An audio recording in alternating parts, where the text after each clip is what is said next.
the cancer program.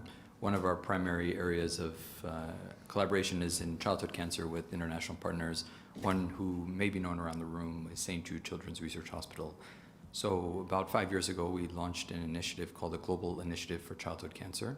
It set an ambition of improving survival from 20 to about 60% for all children with cancer globally. 70 countries, including Zambia, and we're most appreciative for the leadership of Zambia, have taken on this initiative and have worked towards its target. But as we started implementing the initiative, we noted that there was still a persistent challenge with access to medicines. And so we took a step back. We spent 2 years with St. Jude looking at the market, trying to understand what were the reasons for these market failures. The market failures, of course, would include dimensions like stockout. We've heard quite regularly today, high cost of these products, which is paid out of pocket with financial hardship or abandonment of therapy, and the general availability of the products because of a variety of market factors that constrain products being available in low and middle income countries.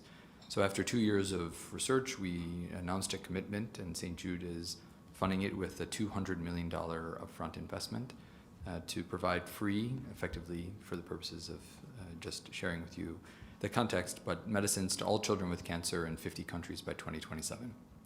So we started now looking at the type of end-to-end support that's needed, and it's nice to hear how many people are thinking about that end-to-end. I think Ki raised it, but it starts all the way from the pipeline.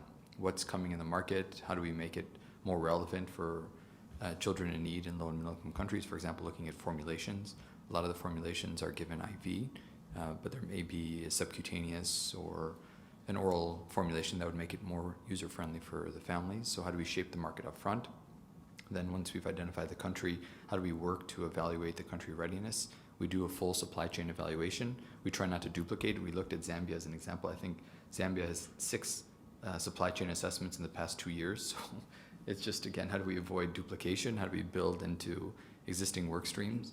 So once we've identified how to build those capacities in a country-led process, then the products are made available. As part of the readiness evaluation, we look at diagnostics. So we don't stop and just drop off the medicines. It's not a donation program in a pure sense. The intent is to provide the medicines, but to build the ecosystem around it. So we're looking at how to bring in development partners or banks to help finance diagnostics, so that if a country has a gap in flow cytometry, is there a partner who can come and help finance that specific request as part of the overall platform activities? And then with it, we're also building data systems so we can track what happens to the child and making sure that the quality of care is optimized and the long-term outcomes are documented. So 150,000 children will start in about 3 months. All the background work, again, we've spent now 3 years getting it ready. And WHO does a lot of procurement, usually in emergency situations, so we're quite comfortable with the project, but this is the first time we're going to such a large scale. UNICEF is the procurement agency for this platform, with the exception of the Americas, for which PAHO, the strategic fund, will do the procurement. So we're very excited, and I think there's a lot of opportunities to collaborate